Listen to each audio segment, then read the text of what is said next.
네, 시청자 여러분 안녕하십니까? 박종진입니다. 네, 연일 낮밤으로 밤낮으로 불볕 더위 때문에 전기료 아끼는 거 포기해버렸습니다. 94년 이후 최고치라고 합니다. 더워서 못 살겠습니다. 그나마 런던에서 계속 좋은 소식이 들려오고 있어서 이 열대야를 견딜 수 있는 것 같습니다. 우리나라 대한민국 선수들 대단합니다. 너무 자랑스럽습니다. 이 더위를 피해서요. 휴가들은 좀 다녀오셨는지요? 네, 실은 저희 캐돈 안마도 지난 한 주가요. 휴가였습니다. 네, 생방송 맞고요. 오늘은요. 네, 그러다 보니까 불가피하게 녹화 방송으로 지난 한 주간 진행을 했습니다. 그래서 캐돈 안마가 무슨 생방송이 아니다. 거짓말했냐 그동안 이런 네, 시청자 게시판 보고 저희가 솔직하게 고백합니다. 네, 일주일 동안 참 많은 정치적 사건들이 있었습니다. 검찰 소환에 끝내 불응할 것으로 전망이 됐던 민주통합당 박지원 원내대표가 모두 예상을 깨고 검찰에 자진 출두하는 바람에 저희가 사전 녹화된 방송을 내보내다가 실수를 범하기도 했습니다. 시청자 여러분 좀 이해해 주시면 감사하겠습니다. 저희 휴가 갔다 온 거에 사과 말씀드리겠습니다. 재충전하면서 앞으로 더 잘하겠습니다. 앞으로 더욱 좋은 모습으로요. 네, 여러분들 찾아뵙겠습니다. 생방송 맞습니다. 오늘도 정치권 상황 먼저 짚어보겠습니다. 이분도 어디 가서 눈치 안 보고 소신 발언하는 분입니다. 명지대학교 정치외교학과 신율 교수 함께 자겠습니다. 안녕하십니까? 예, 안녕하세요. 휴가 다녀오셨어요? 아니요. 네. 근데 예리하시네. 예. 그렇죠. 일들이 많았으니까. 근데 네. 이 생방송 티내려면 시간을 고지해 주시면 금방 생방송인지 아닌지를 알 수가 있습니다. 아, 그렇습니까? 예, 지금 5시 방금 지났습니다. 5시 18초. 예. 네. 이렇게 하면 00 18초를 지나가고 있습니다. 예. 이렇게 하면 확실히 생방송이라고 그렇죠. 할 수 있죠. 그렇죠. 녹화하는 거 거짓말할 그럼요. 수가 없으니까. 야. 일주일 동안 많은 일이 있었죠. 많은 일이 있었어요. 네, 예, 깜짝깜짝 예상을 있었고. 막 뒤엎고 난립니다. 예. 공천원금이 터졌어요, 지난주에. 근데 그게 공천원금이 아니에요. 그 말을 잘못했죠, 우리가. 헌금한다 그러면 왜 교회에서도 헌금하고 이런 건 좋은 의미 아니에요. 당에도 헌금하고 이런 그렇죠. 거죠. 공천 헌금했다 그러면 뭐 굉장한 일을 한 것 같은데 이건 매관매직이죠. 간단히 얘기한다면. 네. 그거 아닙니까? 이게 사실로 드러난다면 사실 매관매직이죠. 그렇기 때문에 제가 볼 때에는 이 문제가 커지려면 엄청나게 커질 수 있는 상황이 된다. 저는 그런 생각을 하죠. 공천헌금이라는 단어를 쓰면 안 될 것 같아요. 전 그거 아니에요. 이 돈이 새누리당에 들어가지 안 않기 때문에. 왔으니까. 그 헌금이 아니에요. 공천헌금 하지 맙시다 그러면. 매관매직. 매관매직이라고 바꿀까요? 예, 그렇죠. 네. 예. 매관매직. 야, 이거 매관매직 발음 잘못하면 매직, is magic 한 마술 이렇게 그렇죠. 그러니까 매관매직. 예. 자, 이거 과거부터 사실 있었죠. 들키지 않아서 그렇지. 그거는 소문은 무성했어요. 제가 그 정도까지 말씀을 드리죠. 왜 그러냐면 뭐 누가 저한테 와가지고 좀 돈 얼마 내면 공천 줄게 이런 제안을 한 번도 제가 받아본 적이 없어서 네. 진짜 있는지 없는지는 모르겠지만 소문은 무성했던 건 사실이고 우리가 지난번에 박기태 전 의장의 돈봉투 사건 다 기억하실 거예요. 네. 그때 많은 분들이 얘기했던 것이 뭐냐면 이 기회에 그 비례대표도 털고 가자. 네. 그때 그런 얘기 많이 했거든요. 네. 왜? 소문이 굉장히 무성했어요. 구체적인 액수까지 나왔어요. 근데 이번에 너무 싸더군요. 이렇게 될 바에는 비례대표 제도를 아예 없애는 방안도 근데요. 정치권에서 한번 신중히 아니, 검토해봐야 되는 거 아니겠습니까? 저는 개인적으로 이론적으로만 얘기를 한다면 비례대표는 직능 대표성이 있기 때문에 사회 다원화된 이익을 제도권에 대표할 수 있다라는 의미에서 사실은 비례대표는 늘려야 하는 게 맞아요.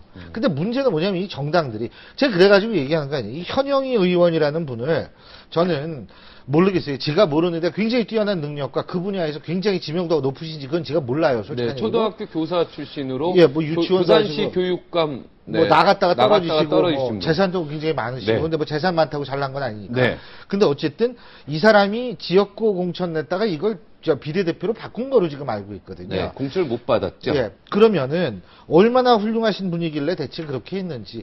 새누리당 맨날 얘기하잖아요. 시스템 공천했다고. 그러면 시스템 공천했으면 데이터가 다 남았을 거 아니에요. 몇 점. 얘는 100점이니까 1등. 예? 얘는 뭐 75점이니까 25등. 이런 게 있을 거 아닙니까? 네. 그 데이터를 보여달라 이거예요. 예? 그러면은 이게 이래서 이렇구나. 그럼 뭐 3억 이거 거짓말이겠네. 이런 생각을 할 수가 있죠. 그게 무턱대고 말해요. 뭐 어떻게 될지 모르니까 일단 사람이나 자르고 보자. 이런 식의 접근은 전 아니라고 봐요. 지역구 공천이 안 된 사람을 비례대표에서 억지로 또 이렇게 국회의원 만드는 것도 간혹 있었어요. 간혹 있었어요. 예, 계속 있었어요. 그죠? 다른 당도. 예. 근데 이게 그러니까 직능 대표성을 넓히는 의미에서 한다면 비례대표가 늘어나야 되지만 이런 식으로 말해 저 사람이 왜 됐지? 이런 식으로 돼버리면 사실은 그건 진짜 문제가 많아요. 그런 사람이 지금 막 한둘이겠습니까? 글쎄요. 저도 세보진 않아서 모르겠는데 최소한도 이 한 명 이상은 확실히 되는 것 같습니다. 뭐 이석기 김지현 후보도 어떻게 보면은 뭐 모바일에서 여러 가지 그렇죠. 문제도 있어서 지금 얘기 잘하셨는데 예. 사실은 이 문제도요.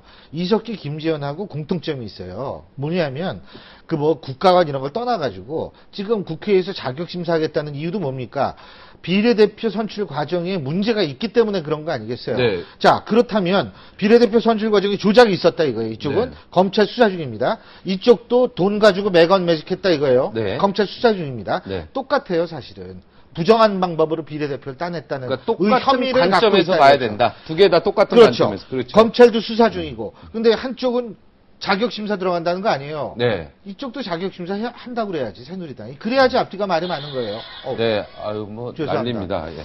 근데 그래야지 앞뒤가 맞는 얘기예요. 네. 제 생각으로는 그래야지 실제적으로 새누리당도 뭐 제명을 하거나 오늘 제명을 했지 않습니까? 네. 그러한 식의 어떤 예의가 되는 거지. 그렇지 않으면 저는 아무런 의미가 없다고 생각합니다. 비례대표가 3억밖에 안 됩니까? 근데? 그래서 제가 아까 얘기했잖아요. 소문으로 나돌는 거에 비해서 되게 싸더라고요. 방송 전에 얘기했나? 얘기하셨잖아요. 민주당 비례대표입니까? 그랬잖아요. 글쎄요. 새누리당 그러니까 비례대표는 중요한 건 뭐냐면 훨씬 더 크다는 얘기 아니에요? 중요한 거는 예를 들면은 정치권 그 밖에서 도는 소문들은 새누리당 예를 들면 그건 확률이 높은 쪽이 아무래도 가격이 더 높은 거 아니겠어요? 네. 그리고 확률이 좀 낮은 쪽이 싼 거니까. 근데 어쨌든 여야를 막론하고 비례대표에 관한 공천 의혹은 계속 제기돼 왔어요. 이거 19대만 이런 거 아닙니다. 그렇죠. 18대도 그랬고 과거부터 17대도 그랬고 16대도 그랬습니다. 과거 더 했죠. 예. 더 심했죠. 더 심했는지는 네. 뭐 좌우지간 계속 있어 쇼가 왔어요. 지나간 거니까 얘기해도 되죠. 뭐 어쨌든 네. 좌우지간 계속 있어 왔어요. 네, 계속 있어. 계속 있어 오고 그러니까 이거 사실 이번에 이 얘기 나온 김에 아예 그냥 속 시원하게 한번 저걸 해봐야 돼요.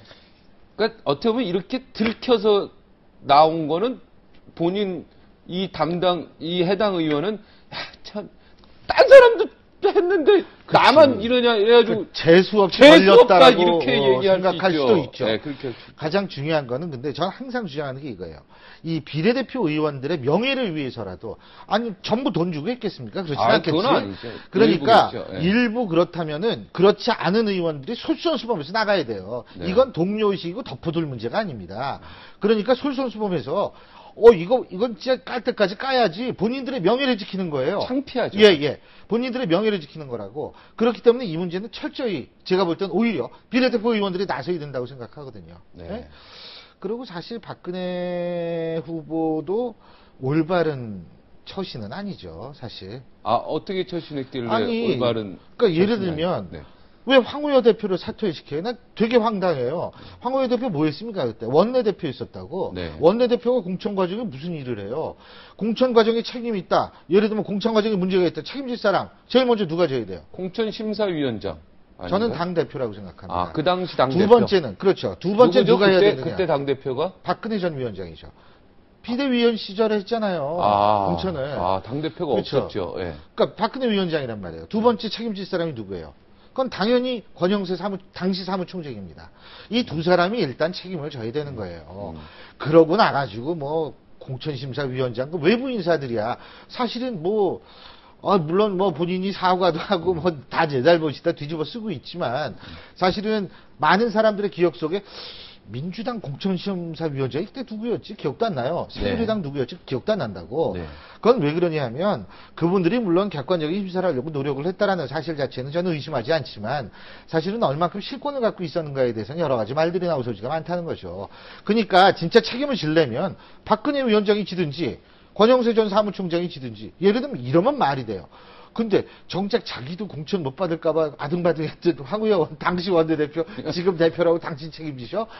전 이것도 좀 비겁하다고 봐요. 그러니까 비박 지금 그 네. 주자들이 주장하는 황우여 당대표 깜짝 물러나는 놀랐어요. 이거는 조금 얘기가 다른 얘기다 이런 얘기죠. 오버한 잘못된 거죠. 얘기다. 잘못된 얘기뿐만이 그렇지. 아니고 그 당시에는 관계 없는 당시에는 사람이 원내대표인데. 지금 현재 당 대표라 그래서 이 그렇죠. 사람을 저기 하는 건 좀 문제가 있다. 당연하죠. 그러니까 뭐 기업에서 예를 들면 무슨 누가 사기를 쳤다. 네. 그때 당시에 대표가 책임을 져야지 지금 대표가 책임지는 건 아니지 않습니까? 그렇죠. 그러니까 이제 그런 식으로 해서 제가 좀 깜짝 놀란 적이 있어요. 이거 좀 황당했고. 근데 또 한 가지는 제가 좀 말씀드리고 싶은 건 그 박근혜 전 위원장 같은 경우에 책임을 져야 돼요. 제가 볼 때는 어떤 식으로 어떻게 책임을 져야 제 얘기 들어보세요. 네. 어떤 식으로는 책임을 져야 되는데 왜 박근혜 위원장이 하고 싶은 게 뭐예요? 대통령. 그렇죠. 6년 동안 대통령 하고 싶었던 사람이에요. 그러면 그렇게 대통령 하고 싶은데 대통령이 무슨 자리입니까? 무한 책임을 지는 자리다 이거예요. 그럼 무한 책임을 지려면 어떻게 해야 되느냐? 모든 것이 어떻게 됐든 밑에 사람한테 책임을 일단 미루면 안 됩니다. 네. 근데 지금 제가 박근혜 위원장 봤을 땐 밑에 사람한테 책임을 미루는 태도예요. 사과도 하지 않았습니까? 사과가 아니고 그 무슨 뭐 2030 무슨 캠프인가 그 누리꿈 스퀘어에서 한 거 상암동에서 그래서 잠깐 아주 유감스러움이 송구스럽다 이런 것이 정식으로 얘기한 건 아니죠. 성명을 발표해서. 그리고 어떤 식으로든 책임지는 모습을 보이지 않으면 대통령의 자격에 관한 논란이 일어날 가능성이 굉장히 높습니다. 어떤 식으로 해야 된다고 생각하십니까? 원래는 안상수 후보처럼 그만둬야죠, 사실은. 예? 근데 지금 대통령 후보를 그만둬야죠, 원래는. 근데 어디 그만두겠어요? 제가 볼 때는 그만두는 날은 다리 2개가 뜰 겁니다, 아마. 다리 2개 뜹니까? 그런 일은 없다, 이런 얘기. 그런 일은 없죠. 근데 원래 그래야지 순리예요. 근데 현실적으로 갔을 때 그런 일은 절대로 일어나지 근데 않습니다. 박근혜 위원장이 나도 전혀 모르는 일이고 형제는 하고 이렇게 둘이서 이렇게 한 거다. 만약에 지금 아직 그것도 진실이 확실히 안 됐지만 물론 그렇죠. 박근혜 위원장은 난 정말 억울하다 말이야. 이렇게 생각할 수도 있죠. 그러면은 예를 들면 말이에요. 예를 들면 어느 학교에서 수학여행 가다 사고가 났어요. 교장 선생님부터 다 날아갑니다. 그러면 교장 선생님이 난 사고 날 줄 몰랐다. 네. 그 끝입니까? 관리 감독 책임이라는 게 있어요. 군대 갔다 오셨을 거 아니에요. 군대에서 총기 사고 하나 났다. 누가 하나 자살했다. 줄줄이 나가지 않습니까? 대대장, 연대장, 차단장 다 나가잖아요. 네, 다 나가죠. 그럼 뭐 대대장, 연대장이 난 알았어. 걔가 그럴 줄. 이거 아니거든요. 알았고 몰랐고는 중요한 게 아니에요. 여기서 책임지는 자세를 보이는 게 중요하죠. 그렇기 때문에 사실은 그게 맞는데 그거는 글쎄 그건 절대로 그런 일은 안 일어날 거고. 그래서 전 제가 이렇게 지켜보는 입장에서 볼 때는 굉장히 착잡해요. 단지 전 비박 주자들이 좀 더 용기를 갖고 솔직하게 타겟을 정해서 얘기를 했으면 어땠을까라는 생각을 하죠. 박근혜 후보 물러나라는 얘기는 안 했죠. 안상수 시장이 제일 처음 했어요. 그게 사실로 드러날 경우에는 후보직을 사퇴해라. 네. 그런데 이 사건 이후에 여론조사했더니 박근혜 후보가 더 올라갔습니다. 근데 그게요. 이걸 어떻게 현상을 해석해야 됩니까? 그거 지금 뭐 CG 안 나오나요? 네. 아직 안 나오는구나. 네. 이걸 나와야지 이게 얘기가 되는데. 지금 나옵니다. 나왔군요. 예, 저기 표본오차 나왔네요. 네. 예, 저게 지금 한 개요. 이거는 밝혀지기 전이랍니다. 밝혀지기 전이죠. 근데 이게요. 1일에서 2일. 지금 왜 그러냐 하면 안철수 교수도 타격을 좀 받았거든요. 네. 왜냐하면 V뱅크라든지 예를 들면 최원석, 네. 최태원 회장, 네. 최태원 회장의 구명운동이라든지 아니면 소위 말해서 온라인 복권 사업을 한다든지 그래서 사실은 최태원 회장 구명운동서부터 조금씩 삐끗하게 나가더니 V뱅크에 이어서 온라인 복권 이래가지고 이제 정말로 계속 이미지에 상처가 많이 갔죠.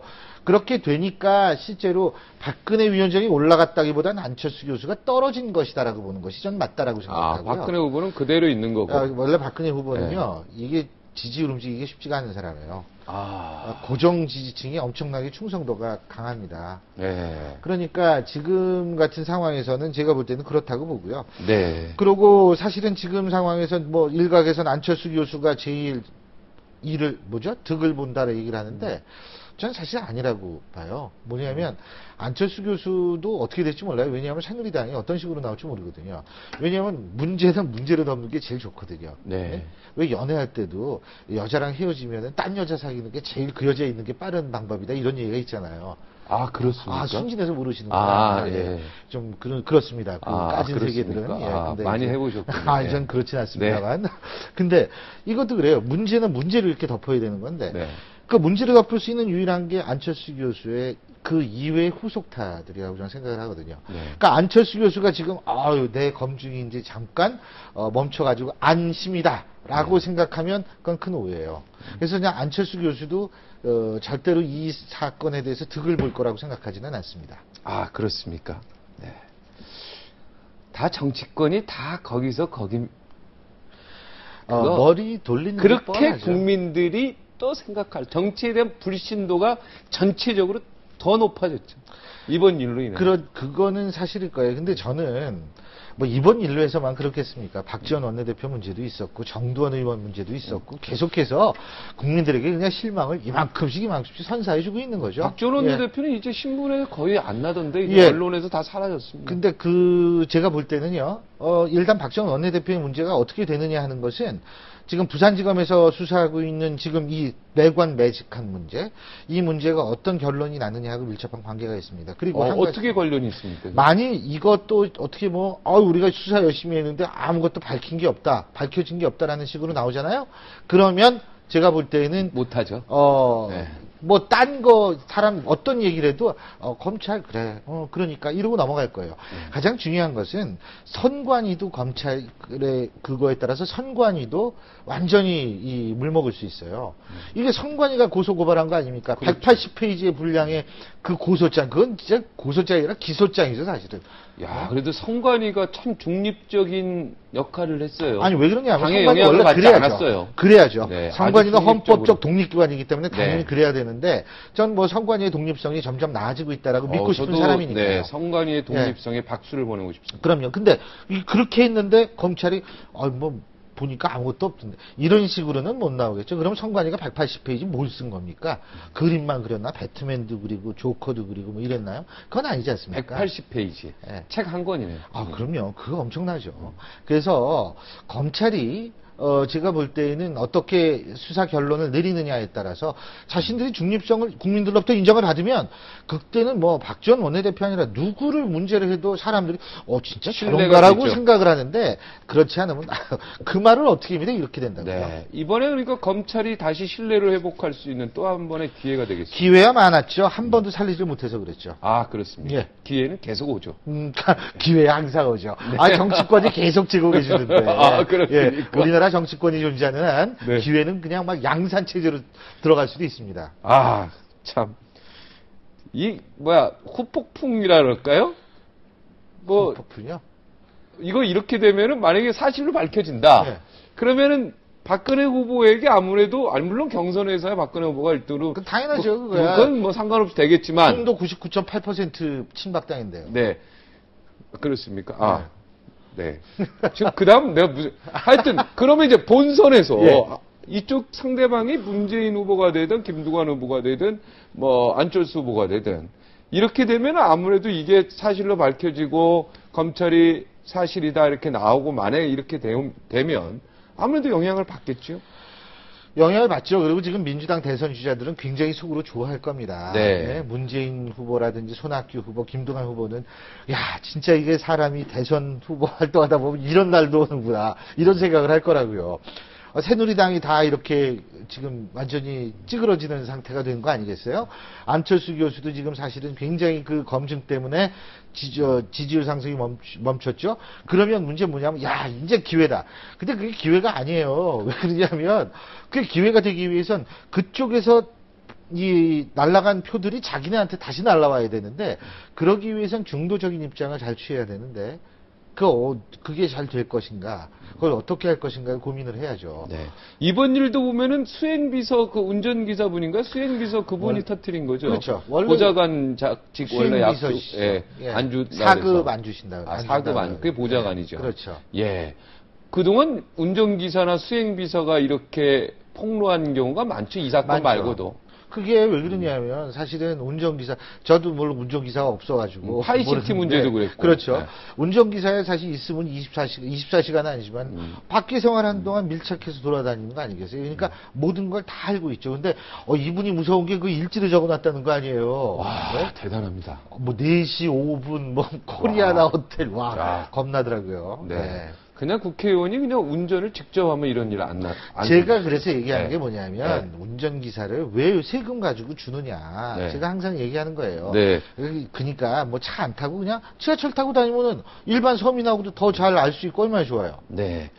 오늘 그또 그 인터넷에 또 화제가 된 게요. 그 박근혜 후보가 20대 정책 토크에서 뭐 질문, 까다로운 질문은 뭐 박근혜 후보 측에서 뭐 공보실인지 잘 모르겠습니다만 여기서 그 좀 질문 까다로운 거 좀 하지 마라. 뭐 5.16 얘기나 뭐 공천왕 이런 얘기 하지 마라 해서 막 인터넷에서 엄청 저기 냈던데. 그러면은 2030 젊은 사람들이니까 그 토론에 가지 말아야죠. 예. 그지 않습니까?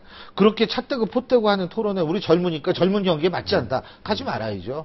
근데 뭐 간 사람들은 어떤 생각을 가지고 갔는지 모르지만 제가 아까 잠깐 봤는데 너무 그 뭐라 그러나 조작된 느낌을 받았어요, 저는. 갑자기 박근혜 후보가 뭐 멘붕이란 단어도 쓰고 그럼 멍때리란 말입니까? 뭐 이러면서 그러니까 막 그런 말을 그대로 쓴 거예요, 저는. 네. 그러니까 방송 부족한 용어라는 건 사실이지만 박근혜 네. 후보가 그런 식으로 얘기한 거. 아, 박근혜 후보가 멍 때린다. 멘붕이다. 이런 당황스럽다 이런 얘기죠. 그렇죠. 네. 근데 좀 제가 볼 땐 준비된 멘트가 아닌가라는 느낌을 많이 받았어요. 그건 소통이 아닙니다. 그거 하나만은 확실히 제가 말씀드리고 싶습니다. 네. 이제 새누리당 얘기 그만하고. 예. 민주통합당 얘기도 또 해야죠. 예. 그쪽도 서운해하니까. 지금 민주통합당 경선은 어떻게 잘 되고 있습니까? 잘 되고 있나 봐요. 예, 잘 되고 있는 잘 되고 있습니까? 예. 누가, 문재인 후보가 계속 1등이죠, 지금? 지금 그런데 이제 손학규 후보가 굉장히 치고 올라오고. 치고 올라오고. 당내에서는 거의 비슷한 것 같아요. 그러니까 당 바깥에, 이제 모바일 경선이라든지 소위 말하는 완전 국민 참여 경선을 했을 때에는 어떤 현상이 벌어지느냐가 중요한데, 글쎄요. 차이가 그래도 많이 나네요, 여기도요. 근데 그죠? 저거를 35대 10이면은 저거는 이제 차이가 많죠. 저거는 세 배. 당원을 가지고 얘기한 것이 아니고요. 네, 일반 국민을 가진 여론조사기 때문에 이제 사실 그런 건데 뭐 상황은 제가 볼 때는 아직은 민주당 같은 경우에 최소한도 얼마든지 바뀔 수 있는 상황이다. 저 그런 생각을 갖고 있기 때문에 여기는 그래도 좀 지켜볼 만은 하죠. 네. 예. 결선 투표하면은 손학규 후보가 유리할까요? 김두관 후보가 유리할까요? 아니 손학규 대 문재인 구도죠 지금은. 결선 투표로 가면은 문재인 그러니까 제가 얘기하는 거는 문재인은 이제 결선 투표 무조건 간다고 보고 예. 나머지 부분에서는 손학규 후보나 김두관 후보 중에서 누가 유리하느니 제가 어떻게 그 선거법상 말씀을 드릴 수는 없고 네. 단지 이 말씀 드릴 수 있어요. 두 사람 중에 누가 더 이게 될 수 있을 것인가라는 측면은 누가 중도적 이미지를 가지고 지지층의 외연 확대를 잘 할 수 있을 것인가에 의해서 결정이 전 될 거라고 봅니다. 네. 예. 그렇죠.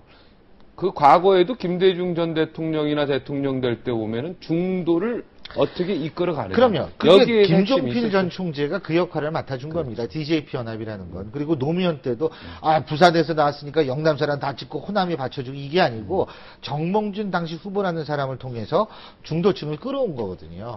그러니까 혼자 하는 게 아니에요, 선거를. 네. 이제 또 통합진보당, 진보당 얘기 좀 해야 되겠어요. 예. 지금 보니까 탈당해서 재창당이 무슨 의미입니까, 이게? 재창당 안 한대요. 안 한다고요? 재창당 아니고 네. 아예 그냥 당을 만든다 그랬어요. 새로 만드는 새로 거군요. 만든다. 지금 통합진보당은 대로 놔두고. 그거 얘기는 정확히 안 했습니다. 네. 근데 이제 그 국민참여계 있죠? 국민참여당 출신들하고 다 나와서. 진보신당 그럼 출신하고 탈당을 한다는 얘기네요. 거기 중에서 뭐냐면 인천연합 있어요. 인천연합. 그 세 가지 셋을 이끌고 네. 나와서 한다라는 얘기가 결국 그러니까 탈당을 해가지고 다시 만든다. 그러니까 뭐냐면 분명한 것은 경기 동부나 광주 전남하고는 못하겠다는 거예요. 울산까지요. 그게 이제 종북 세력이라고 보는 그렇죠. 거죠. 이쪽 통합진보당은 이제 그렇다면 경기 동부, 울산 그리고 광주 전남 세 파벌이 나눠 먹는 데가 되는 거죠. 근데 어떤 면에서 그쪽은 또 좋아할지도 몰라요. 왜냐하면 그렇게 나가버리잖아요. 그럼 그쪽 계통에 있는 다시 말해서 신당권파의 비례대표들은 전부 의원직을 잃게 되니까 저쪽에서 오히려 의원직을 승계받을 수 있거든요. 구당권파 측에서 이른바 주사파들이. 네. 그럼 자기네 의원수 더 는다라고 생각할 수도 있죠. 하지만은 됩니까? 제가 볼 때는 신당과가 도저히 거기서는 살아남을 방법이 없어요. 네. 나올 수밖에 없습니다. 네, 무조건 출당해가지고 탈당해서 탈당해서 새로운 당을 그럼요. 이렇게 봐야 방법이죠. 된다. 그래야지 네. 진보와 보수 두 날개를 우리나라가 날라야 된다는 차원에서는 그게 중요하죠. 네, 오늘 꼭 이 말은 내가 해야 되겠다 생각한 부분 오늘 말 못한 거 있으면 지금 말씀. 방금 얘기했어요. 아, 보수 필요합니다. 진보도 필요합니다. 진보, 보수 서로 미워할 필요는 없어요. 네. 의견 다른 것을 서로 오히려 도움이라고 생각하는 그런 자세가 필요하죠. 네, 오른손 필요하고 왼손이 필요하고. 그렇죠. 그렇죠? 맞습니다. 좌뇌가 필요하고 우뇌가 필요하고. 그 표현 멋있네요. 그거 써야겠죠. 좌뇌하고 우뇌 역할이 다르거든요. 그렇죠, 그렇죠. 네, 두 개가 다 바로 필요하죠. 그거죠. 오늘 그렇게 결론 내겠습니다. 고맙습니다. 오늘 고맙습니다. 예. 감사합니다. 안 그래도 안철수 원장이요 슬슬 대선 행보를 시작한 마당에 난데없이 공천원금 비리 파문까지 터져서요 새누리당 지금 그야말로요 벌집 쑤셔놓 벌이 막 다 물죠. 예. 이에 따라서 기다렸다는 듯이 비박 주자들도 박근혜 후보에 대해서 공세 고삐를 바짝 당기고 있습니다. 오늘 그 가운데 한 분 모셨습니다. 신사이시죠, 신사. 네, 공천 때 현기한 후보는 박근혜 위원장의 메신저였다. 이렇게 주장하신 분. 임태희 후보 잠시 후 59초 후에 만나 뵙겠습니다. 다시 돌아옵니다.